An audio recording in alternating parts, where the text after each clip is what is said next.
Well, good afternoon, everybody. There was a psychologist. He was actually a child psychologist, and he had two young sons. And so one day he decided to run an experiment on them because that's ethical. And so he decided, he knew that one of them was a pessimist and one of them was an optimist. And so he said, let's just see how serious this really is with these kids. And so Christmas Day, he goes to the pessimist room and he fills it with all sorts of gifts, games, toys, books, everything he knew that the kid would love. In the optimist's room, he went in there and he put a giant pile of horse manure. And so a little while later, he goes up to the room and he visits the pessimist first, and the pessimist is surrounded by all of these open gifts, and he's crying. And the dad's like, "What's wrong?" And he goes, "I have all of these manuals I need to read for all of these toys, and I couldn't get all of the batteries to work, and I know that these toys are going to break one day." And he was just crying, and the father, he tried to console the kid, as best a psychopathic, father and child psychologist can console his son in that situation. So he does the best that he can, and then he moves on to the other room. He's like, "Wow, if that happened over here, what's going to be over here?" And so he walks into that room. As he's approaching the door, he hears like some shouting and some yelling. He walks in, and his other son is dancing around this giant pile of horse manure, just celebrating and so happy. And the father's like, "Son, what is going on? Why are you so happy?" And he said, "There's gotta be a pony in here somewhere." True story. Not a true story. We're here talking about optimism in life. Great expectations. What does it look like? What can we learn from the Christmas story about it? And when we're talking about this, we get to say some pretty crazy things. And I'm kind of working through some of the materials, and one of the guys said that optimism is a survival skill. And I was like, survival? Like, all right, maybe it's a quality of life thing, maybe it's a thriving thing, and no, it's a survival skill. And I love the idea that it's a skill because that means it's actually something that can be worked on, that you can develop. But a survival skill, well, here's what the researchers tell us. Your health is going to be directly impacted by your optimism. Not just your emotional health, your literal physical health. People who are more optimistic have healthier outcomes than those who are not.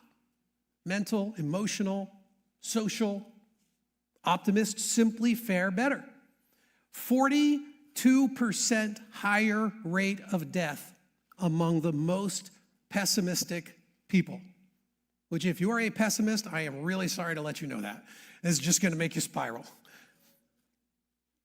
This is the real stuff, though. Like this is they've researched optimism and pessimism, just countless, dozens, hundreds of studies, and they just keep repeating these same sorts of findings. It's interesting. They tell us that for kids to thrive, to survive, they absolutely need optimism. They talk about how there's better outcomes, it makes them more resilient, they get to overcome obstacles, they don't get kind of slammed and collapse under the weight of like life's circumstances and things that happen. But then they're finding out now that there's a problem with that. 78% of parents are not as optimistic for the future of their kids as they were for themselves. They actually aren't really sure that their kids are going to fare better in the future. Disease and the chaos in COVID and the political nature of what's going on and all of the pressure of the schools and social media and screens and all of this has created such pessimism among parents. And guess who's picking that up? Kids. Even without words, they pick it up.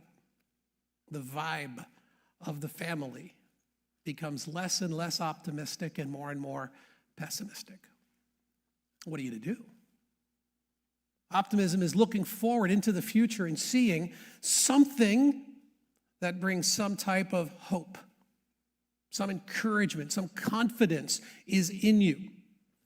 Now, it's important to recognize, though, that optimism isn't simply running around, gritting your teeth, trying to convince yourself that your lousy circumstances are awesome, right? Because that's also what we do. Especially, I've seen this really, maybe even more so among Christians. Maybe you've met these people. Maybe you are some of these people. Maybe you've been these people. I know I have at different times in my life. You're the kind of person that, like, no matter what is going on, people say, how are you doing? You're like, it's great. And you can tell they're just kind of like not really believing it because they're like, they know everything isn't really great. And they're like, and you're like, yeah, but I thought this thing happened. They're like, no, it's great. It's really great. And you're like, they look so fragile that if you just bump them the wrong way, they're going to like sort of shatter. You know, you've run into these folks. It's like, I don't think that that's optimism. I kind of think of that as delusion. That's delusion. Like you can't just be saying, oh yeah, everything, it's always wonderful all the time. Everything's great all the time. There's no problem. Everything's up and to the right all the time. It's not true. It's not reality in any sense of it. We also can't say that optimism is based on your personality. Because if that's the case, then those of you who are born optimists, well, good for you. And the rest of us, sorry, you're dead. Like quite literally, you're going to die sooner than the rest of them. So you can't simply be related. Now, there are some things that related to your upbringing and how you're shaped and actually your DNA. There's some tendencies and trends for sure. But many folks have shown that that is not determinative, that you can actually develop the skills and the outlook that increase and enhance optimism. Last week, Trevor even showed us that if you have been given something good, if you have received a blessing, it's difficult for some people to receive. There's just a wiring in the brain that we have to actually work against when that's your tendency. See, we can't just simply look at these things and tell ourselves, oh, be more optimistic. If you're not, you're not. And if you're not trying to figure out what that means, then what? You're just going to be stuck where you are? And this is why it's so important for us to be sort of reflecting on this idea of great expectations. And what can the Christmas story, the characters of the Christmas story, tell us about living with genuine, faith-filled, great expectations? And I got to tell you, this is where I think Christians can actually shine. If you're a follower of Jesus, you're people of the way, you can actually shine in this because we have resources that the rest of the world won't have. This is what the scriptures tell us again and again. This is such a gift to us. We can actually embrace optimism. We can cultivate it in ourselves, and then we get to spread it to others. And we get to do that for our future. We get to do it for this moment, the present that we're living in. And we also get to actually visit it upon our past. We get to look backward, revisit, and rewrite our responses to what has gone on in our lives years ago, even decades ago. Brain science now supports all of this. A lot of us are reading books by Kurt Thompson and talking about these kinds of things, but this is all now straight up legitimate, and you start to see how modern insight and research is shining on what the scriptures have long told us was true. And what the saints of 1,000 and 2,000 years have told us is true, that we can do this and we can be these kinds of people. And in fact, the world needs it. That when you go through the twists and turns of life, when the curveballs start coming, in fact, even when God himself throws the curveballs, maybe even because God is throwing the curveballs, you can actually have even greater expectations, because you know who's behind that pitch. This is important for us as we settle in and start to think about the Christmas characters, because the whole story is filled with these curveballs and how the original Bible characters responded, right? You've got these magi. They see something crazy. They come out. They got to deal with Herod. They got to deal with this, and they're seeing dreams, and there's visions, and they're like getting all of these curveballs. How do they respond? The shepherds, night shift. Quiet evening. Worst thing they're looking out for is like wolves or something. Major angelic choir. Bam! Changes everything. The way they understand the whole of the world and what's about to happen. Massive curveball. You got these folks in the temple. They've been waiting for decades for God's promises.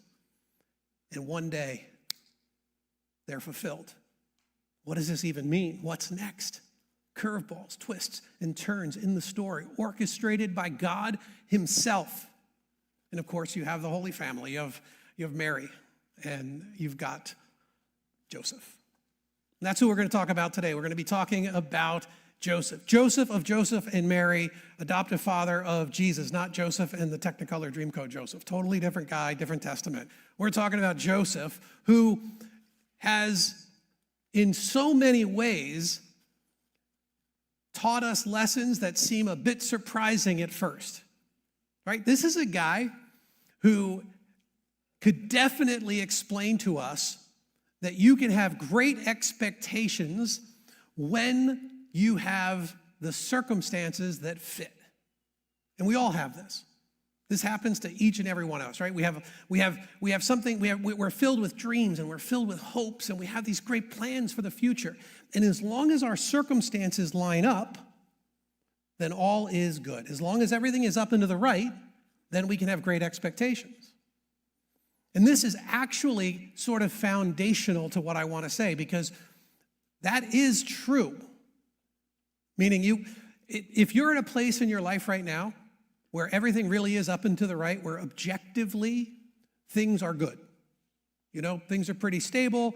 You've got family and friends and you're loved and you're able to love and and you're not optimistic about life.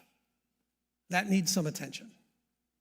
That actually, because this is the way it ought to work at the very least, the bare minimum. This is the way any sort of person would be able to operate. And if you're not operating in that space, then some soul work is definitely needed. And I would encourage you to talk to some folks and try to figure this out and look for some prayer and find some wise counsel, because there is a sense in which this is the way it should be. This is the natural order of things. Your dreams, your hopes, your plans, your circumstances are great. This is good. But it can't stay there. That can't be the end of it. Otherwise, you're just too dependent upon the various changes that will inevitably happen in life, because life rarely will cooperate with this. Right? And so you have this guy, you got Joseph, and his circumstances were certainly, he had lots of challenges for sure. So Joseph is probably like 19 years old. He was probably mentored by his dad, apprenticed under him as what we call him a carpenter, but he's not really like a Giuseppe type carpenter. He's not like a cabinet maker, like a craftsman artisan. He was probably more of a construction guy. And so a little more blue collar, a little more weathered face and calluses on his hands. He was probably more either like a stone mason or just a straight up builder. And so in that day, this was heavy work, hard labor kind of a guy. But he did it, and he worked hard, and he was planning on starting a family. But he was doing it with the backdrop of a Roman occupation of his country. And so even though we love to talk about like the warmth and the fuzzies and all of the cool stuff going on in the Christmas story, and it's so sweet and all the Christmas cards look like this is an occupied country with a hostile and violent opposing force. This was colonialism. This was persecution. This was abuse at the highest of levels. So the backdrop of what all of the Jewish people faced was ugly, for sure, under Roman occupation. But even with all of that, the people were able to still live life, work hard, do some really cool stuff. And one of those was they could get married and have a family and raise kids. And that's what Joseph was up to. His family had probably arranged this marriage, and the scriptures tell us it in such a nice and succinct kind of a way. This is how Jesus the Messiah was born. His mother Mary was engaged to be married to Joseph. There's a party about to happen. There's a wedding coming. There's going to be a reception. There's going to be a wedding night. This is some good stuff. This is something that this 18, 19-year-old boy was probably pretty excited about. He'd become a young man. He was making a name for himself. He was now starting up his own side of the business. He had his house built. He was building a house so that he and his young wife can now go back and start life. This is a little bit up and to the right. He's off to a pretty great start. But rarely does life cooperate. Rarely does life cooperate. And that's okay, because greater expectations are discovered in the twists and the turns. And this is an important part of the whole of these stories that we see in the nativity stories. Greater expectations are actually discovered because of these twists and turns. Not despite them, but because of them. He finds out his fiancée is pregnant, and he knows it's not his. This is not good. The heartbreak, the anger. We don't actually know how long it was from when he heard that she was pregnant to when he got more information on what actually had happened. Maybe it was a day, maybe it was 2. We know there was some amount of time. It could have been weeks. It could have even been months. Mary could have ran over there and told him the exciting news. My goodness, Joseph, I just saw an angel and they told me I'm going to be pregnant and have a kid. And Joseph's like, that's the story we're going with? Have you lost your mind, girl? That's the story. It would have been better for her to try to seduce him and fake it. But no. Maybe she didn't. Maybe she said nothing. Maybe she just couldn't bring herself to tell him. Maybe it was months later. Maybe it wasn't until she started showing. If so, then Joseph carried this for a long time. From when he started thinking, started wondering, who knows? But this was certainly a pretty crazy turn of events for him. And this is where he had an unexpected course of action he decided to take. Here's what the scriptures actually tell us about it. But before the marriage took place, while she was still a virgin, she became pregnant. Joseph, to whom she was engaged, was a righteous man and did not want to disgrace her publicly, so he decided to break the engagement quietly. Now, when we read this, we hear, oh, he was a righteous man, therefore he decided to break it quietly.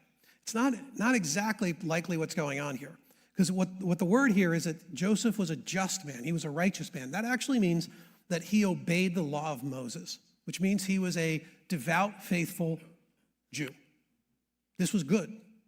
This is what you want to be, especially during Roman occupation. To obey the law of Moses was essential. Unfortunately, in this situation, the law of Moses said that Mary needed to be killed. The penalty for adultery for the Jewish people during this time in history was stoning. So they would grab the adulterers, they would take them out of the city square, and they would kill them to prevent that kind of sin and that kind of shame from continuing in the community. So when it says that Joseph was a just or righteous man, and he needed to figure out a way not to disgrace her publicly, is actually a challenge for him. He had to actually try to figure out. He didn't want to. There was somehow in him something that was growing, some way of showing mercy, some way of, we actually saw this months back when we were talking about Ruth and Boaz. Boaz did the exact same thing. He actually violated the law for a greater truth, for a greater law to manifest. The law of love, the law of mercy. And Joseph is trying to figure out what to do while his own heart was breaking, while the anger must have been just overwhelming and threatening to crush him. Like, what happened? No revenge? No thought of payback? All of this emotional turmoil. And Joseph is trying to figure out, what is my next step? Interestingly, by the way, Joseph, we don't get any words from Joseph. I never realized that. I was reading all of the Joseph stories and narratives, and Joseph doesn't say a word. We're told what he thinks sometimes by the narrator, but he actually doesn't speak any words. My wife said I should listen to that. There's a lot of wisdom in Joseph not actually ever speaking.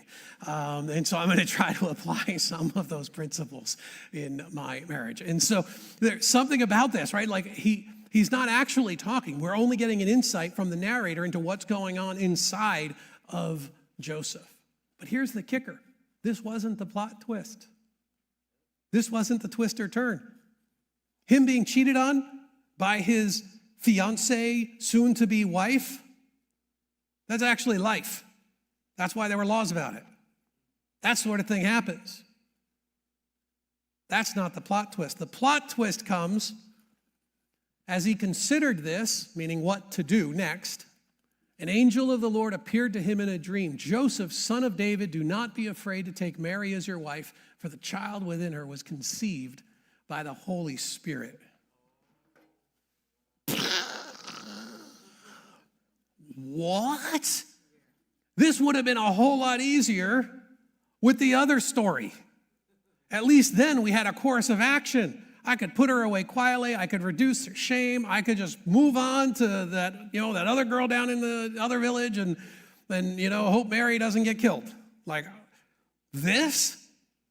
Imagine what he's starting to think about. Like, are you kidding me?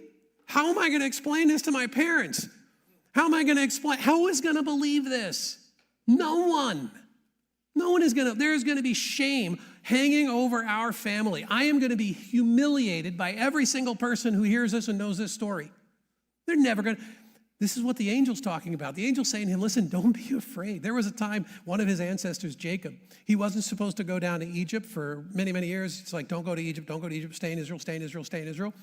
And then God appears to him and he says, Jacob, it's okay, go to Egypt. Go to Egypt. It's actually going to be bad.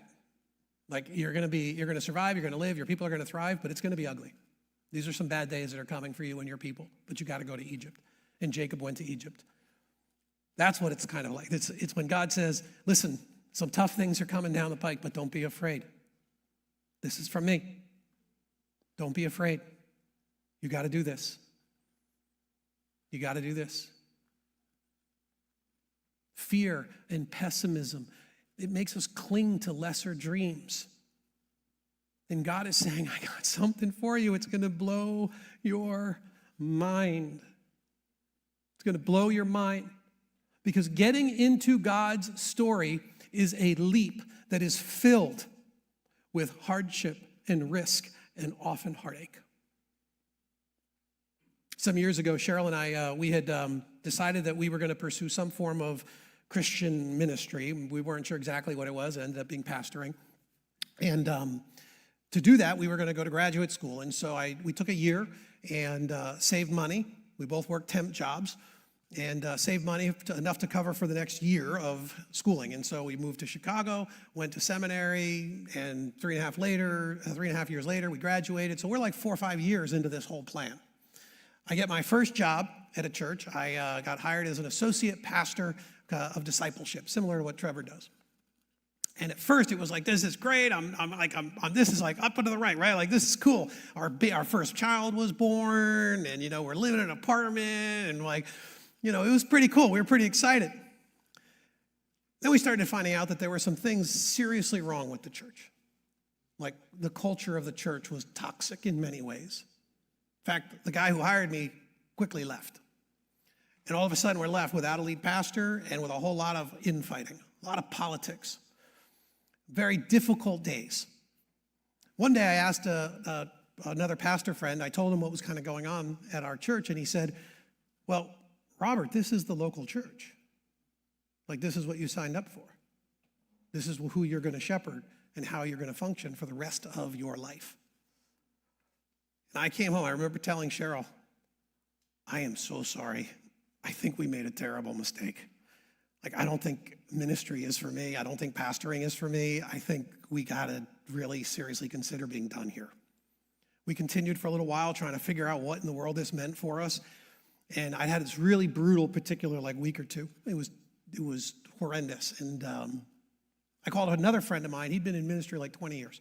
And I said, hey, tell me the 3 worst things that have ever happened to you as a pastor. And he told this story about he had been betrayed by a friend, and there was a meeting, a public meeting, where somebody stood up and spoke against him and humiliated him in front of the whole of the congregation and made accusations and something else. And he told me these 3 things, and I was like, wow. And he's like, why? Why are you asking? I'm like, all 3 of those happened to me this week. He's like, in 1 week? He goes, this church you're at is toxic. This isn't the ministry. That's not what it's supposed to be. This is terrible. And I was like, all right, we got to get out. So we actually interviewed. We were headhunted by another church. We got a job offer. We prayed, and we felt like God wasn't letting us leave. I know it's weird. It sounds mystical. Went on again. A year later, another church opened up, opportunity. It was great. Everything about it on paper was absolutely something I should jump at. And we prayed and prayed and prayed, and we were like, I was like, I don't feel like we can leave yet. And she was like, I know, me neither. I'm like, okay, so this really only means one thing. God doesn't like me. Right? I mean, is there any other choice? I know he loves me, the Jesus, the cross thing and all that, but he doesn't actually like me. He wants to beat me up, because that's what's happening here. And it took a long time before any of those attitudes started shifting for me, where I started wondering, wait, maybe I'm here for a different reason. Maybe I'm actually here because this is how God wired me, to be able to take a punch, be able to do this work, to be able to do something a little bit differently, and maybe be able to restructure and help this congregation do things that maybe other people might not have been wired to do. And so this went on for some time, and we started seeing real progress. And all of a sudden, we're starting to add new team members, changing the board, changing constitution, changing the name of the church. All of this stuff is starting to happen. And all of a sudden, things are starting to look up a little bit more and more. And all of a sudden, I'm like, wow, these are some pretty awesome people. And here we are trying to figure out what in the world is going on with all of this. 7 years we dedicated to trying to figure out why it was that God didn't really like me.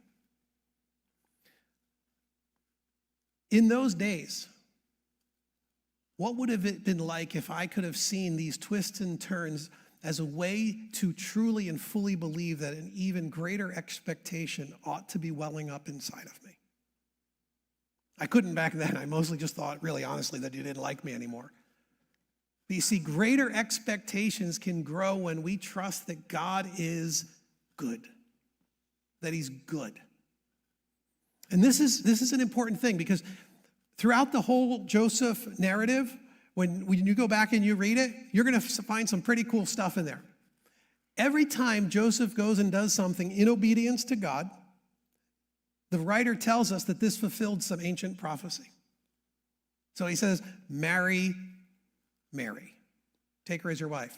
This is going to fulfill what the prophet Isaiah said. So, whoa, wait a second. That's going to fulfill it? Yeah, go ahead. Emmanuel, God with us? Yeah, that's about to happen under your watch, Joseph.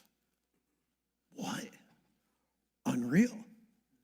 But then he says, hey, listen, God kind of throws another curveball. He's like, hey, Joseph, someone's coming for him. You're going to try to kill him. You need to run. What? I thought this was Emmanuel, God with us. What are you talking about? He's like, no, you got to run. You got to get out of Dodge. You got to get out of Dodge. You got to run to Egypt. Joseph has to close up his shop, close up his business, leave his family, leave his home, take his wife and baby to a hostile foreign land, to be an immigrant there with a baby, which Joseph, of course, immediately does. And the writer tells us, well, that's because the prophet said that I'm going to call my son out of Egypt. Well, that's how he just fulfilled it. That's a 700-year-old promise, Joseph, that you're now a part of. Well, here's the thing. That promise wasn't made about Messiah on the surface. That promise was made about Israel, calling Israel and his people out of it. Even the prophecy about Isaiah wasn't about it. The next one is even wilder. He says, now the guy's coming, he's dead, you can come back to the land now. So he comes back to the land, but he ends up in a town called Nazareth. And he goes, well, the prophet said that he's going to be called a Nazarene. What? So every step of the way, God is reinforcing that this is a story that had been written 1,000 years ago. And it will go many thousands of years into the future. And you, Joseph, every step of your obedience in this is actually fulfilling one of these promises. But when you go back and you look at the promises, you're like, yeah, but those weren't supposed to be about the Messiah. Because what Matthew is telling us is it all was pointing to the Messiah. There is one who is greater than Isaiah the prophet. There is one who is now greater than Israel himself. There is a greater and truer Moses. There is a greater and truer Samson. Samson was the other Nazarene. Samuel was a Nazarene. And Matthew is saying, no, all of this was pointing to Messiah, and that's happening now, Joey, right now. So you need to move. You need to take your swing at this curveball that I am throwing you. And when you do that, you're actually proving God's credibility and faithfulness and promise from 1,000 years ago. The way that the Apostle Paul said it in the book of Romans was, and we know that God causes everything to work together for the good of those who love God and are called according to his purpose for them. Everything works for the good. Now listen, this is pretty crazy because the Apostle Paul, wild story, beaten numerous times, nearly left for dead a number of times, shipwrecked, I think a couple of times, in prison, betrayed, mocked. That's the guy who ultimately, by the way, was killed for his testimony. He's the guy saying this. We know that God causes everything to work together for your good. For your good. Man, it does sound a little bit like delusion. Just a little bit. The reason it's not is because it's not rooted in fiction or fantasy, but in confidence in the goodness of God. There's the difference. That's what makes this so accessible to followers of Jesus.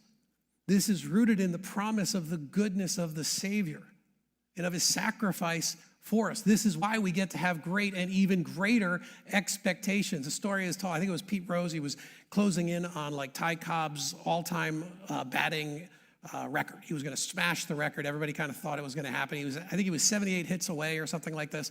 And one of the reporters asked him, so Pete, how many times up at bat do you think it's going to take to break the record? Like you got to hit 78 more. How many times up at bat is it going to take? And Pete Rose said 78. And of course, if you know anything about baseball, it's like, no, it's not. Like nobody bats 1,000. Like maybe 30%, maybe 40%. You're not going to bat it. No one does it. He's like, we actually have a saying about it. You don't bat 1,000. Like no one does. He's like, no, seriously, like how long do you think it's going to take? He's like, 78. It's like, how could you possibly think you're going to get a hit every single time you're at bat? He's like, well, every time I get into the batter's box, I expect to get a hit. If I don't expect to get a hit, I shouldn't even get in the batter's box. I don't deserve to get up there. Now, of course, if you had to sit him down and he had to analyze it, he'd of course know that he isn't going to do it. No one's ever done that. And he didn't do it. But imagine that attitude, knowing that every single opportunity, every single chance we get, every single time we are supposed to be obedient, every single time that we are called to do what God has called us to do, we're like, yeah, I'm in. We're going to do it. Yeah, no, count me in. Yeah, throw your curveball. Let me take a swing. Twist, turn, awesome. Let's do it. Let's figure it out. Why? Why can you be? Because God is good. He's working all things out for the good of those who love him. Listen to this. Imagine this were written just for you, because it was. Why don't you just personalize it with me for just a moment, okay? Can you personalize it with me? So, and we know that God causes everything to work together for the good of me. Who love God are called according to his purpose for me. For God knew me in advance, and he chose me to become like his son, so that his son would be the firstborn among many brothers and sisters. And having chosen me, he called them to come to him. Having called me, he gave me right standing with himself, and having given me right standing, he gave me his glory. What shall I say about such wonderful things as these? This is your promise. This is written for you to take confidence in, to rest in. This is one of the most famous, the next verse, one of the most famous verses in the whole of the Bible with good reason. If God is for me, who can ever be against me? Can you say that with me, personalized? If God is for me, who can ever be against me? As a community, we get to say, if God is for us, who can be against us? This is your promise. Your promise. And the reason we get to embrace this and take this and claim this is because God did throw a curveball at his son. A curveball that landed Jesus on the cross. Evidence of God's deep love for you. Of his great like for you as well. We get to rest and we get to reflect and we get to embrace and we get to live in that kind of optimism. It's a kind of an optimism that goes way beyond our own sight, right? I mean, if you know the story of Joseph, you know what happens. You know, we get almost nothing else. He gets them back into the land of Egypt, into the land of Israel. We hear almost nothing else from him until Jesus is like 13 years old. They go to Jerusalem, they travel up there, and they lose him. Can you imagine what Joseph was thinking? Losing the Son of God? Like, God entrusted his son to you, and you're like, it's been a few days and we haven't seen him. He didn't lose him at the mall for like 15 minutes. 3 days, they couldn't find him. You want to talk about sheer panic. I lost the Son of God. They run back up to Jerusalem. They find the Son of God. By the way, Joseph didn't speak then either. It was Mary who spoke to Jesus at the temple. He's still a very smart man. Mary says, what are you doing here? What happened? Why are you treating us this way? He goes back. And the next thing we hear is Jesus starts his ministry. And we never hear from Joseph again. He doesn't show up. He's nowhere in the story. Jesus is clearly functioning as head of the household. That's it. That means that Joseph didn't get to see the water turn to wine at the wedding of Cana. That means he didn't get to see the lame walk. It means he didn't get to see the miracles. He didn't get to see every tear being wiped away by his son. He didn't get to see any of this. He held on to the promise in faith that God is good and he's faithful and he was going to do this thing, but he never actually got to see it with his own eyes. And how many times are we in the midst of something that is beyond our sight and we can't really see past it? Well, all we see is what's happening right here. We can't really see anything else. And here God is coming along and he's saying, listen, you got to trust me on this. This goes way beyond you. We're talking something, Joseph, this isn't going to be about the next 10, 15, 20 years. This is 1,000 years. This is 10,000 years. What's unfolding here? It will be beyond your sight. But you need to trust. You need to hold fast to his goodness. And here's why. He says, this is Paul again, since he did not spare even his own son, but gave him up for us all, won't he also give us everything else? We get to trust in that. We get to take that home. We get to rest that. We get to ruminate on that. We get to speak that into our pessimism. We get to speak that into our loss and into our heartache.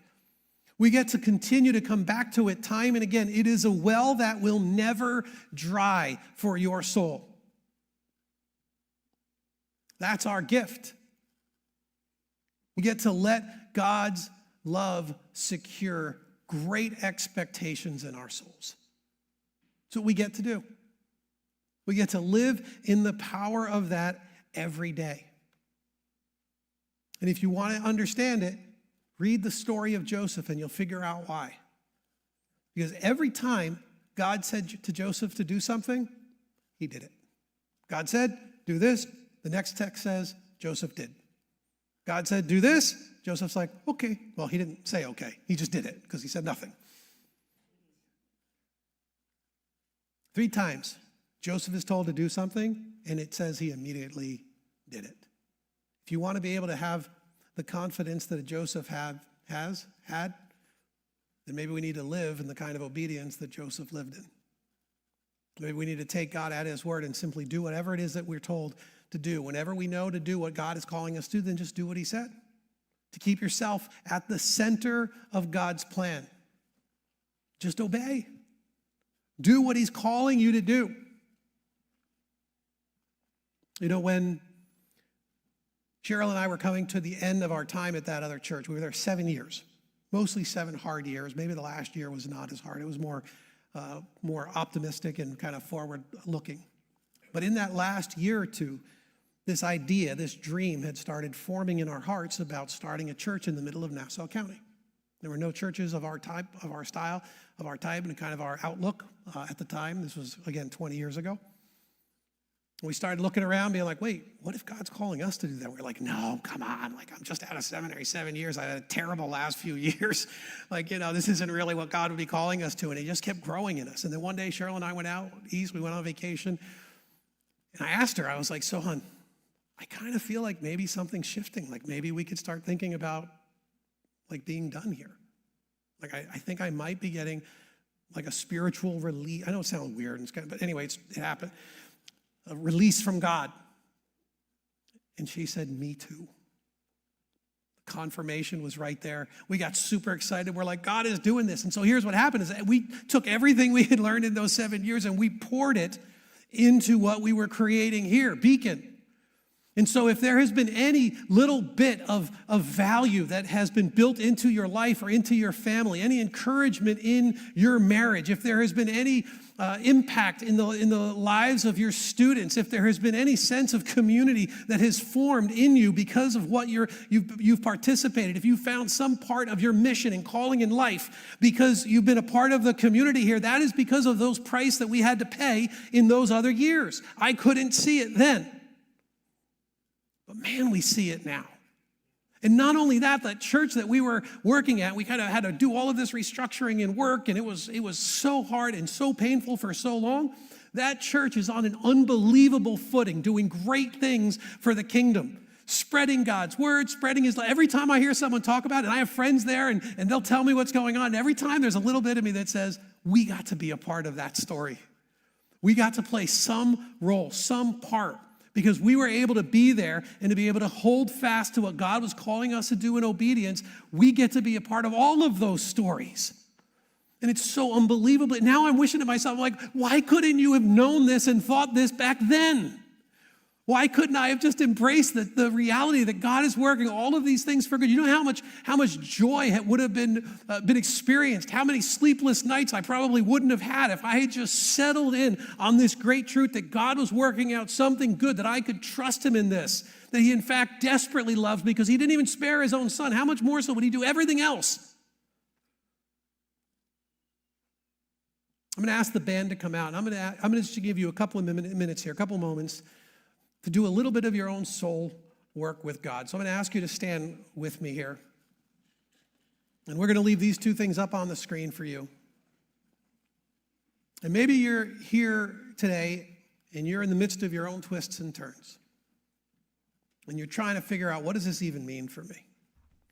Maybe you're at a place where you're not even so sure that God likes you. Maybe you're disappointed, frustrated. Maybe you're feeling guilt or shame. Maybe persistent sins continue to keep tearing you down. And you're feeling like it was hard for me even to come here today. Maybe you're working through some very, very challenging family, emotional, personal work, whatever it is. Are you locked in on God's love for you? Just take a moment. Let these moments just kind of speak into your circumstance now. Let God's love for you just secure a little more optimism, some great expectations about what God is doing.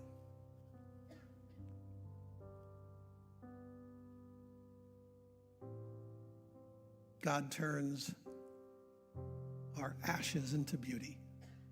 Who else can bring beauty from ash? Your God can. And he will do that and so much more. We can trust that there is not a wasted tear, There is no pain that God will not be redeeming. This isn't a story for a day or a month or a decade. This story goes on for 1,000 years, for 10,000 years. And we will see how God delivers on his promises.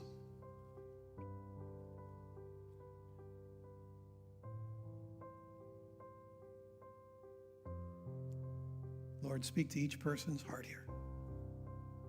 May your Spirit be settling their own lives, their own hearts, their own thoughts, their anxieties, their fears, their angst in you. May they give up their shame. May they trust in your forgiveness.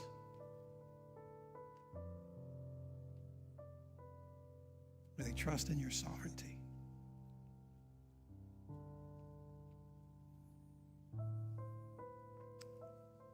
Maybe you're here today and you know God has called you to something. You're pretty sure, you think he might be, but the cost seems too high. And you're living in a state of disobedience even now. You're arguing time and again with him, refusing to quietly obey.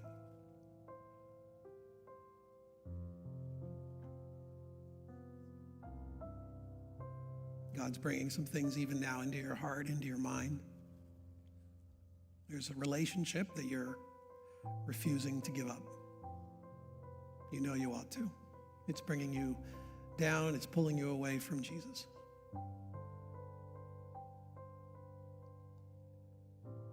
Maybe you said some things. Maybe you spoke to your kids in some way that was mean and cruel or disrespectful.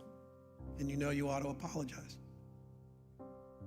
You got to seek their forgiveness, but pride, ego is